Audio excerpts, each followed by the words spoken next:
Hi everyone, स्वागत आहे तुमचे माझ्या एका नवीन व्हिडिओमध्ये। तर मी इथे आज किचन ओट्याची डीप क्लीनिंग करून घेणार आहे। तर सर्वात आधी मी सिंकमध्ये जमा झालेले सर्व भांडे हे घासून घेतलेले आहे। त्यानंतर मी इथे शेगडी पण घासून घेतलेली आहे आणि किचन ओटा पण पूर्ण घासून काढलेला आहे।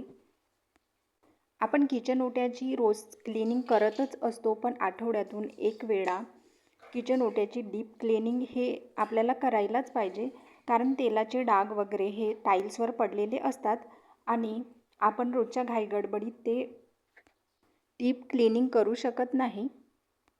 अशा पद्धतीने माझा ओटा पण क्लीन झालेला आहे। मी ओट्यावर जास्त काही पसारा ठेवत नाही, जेणेकरून मला रोज काम करताना अडचण होणार नाही। त्यानंतर मी लगेच फ्रीज क्लीन करायला घेतलेलं आहे, कारण फ्रीजमधलं पूर्ण भाजीपाला पण संपून गेलेला होता। त्याच्यामुळे म्हटलं की आज आपण फ्रीजची पण क्लीनिंग करून घेऊया।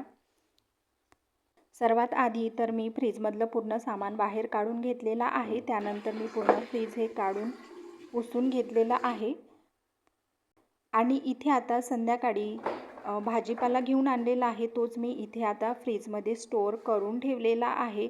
तर अशा पद्धतीने माझा फ्रीज पण क्लीन झालेला आहे। तुम्हाला व्हिडिओ कसा वाटला मला नक्की कमेंटमध्ये सांगा।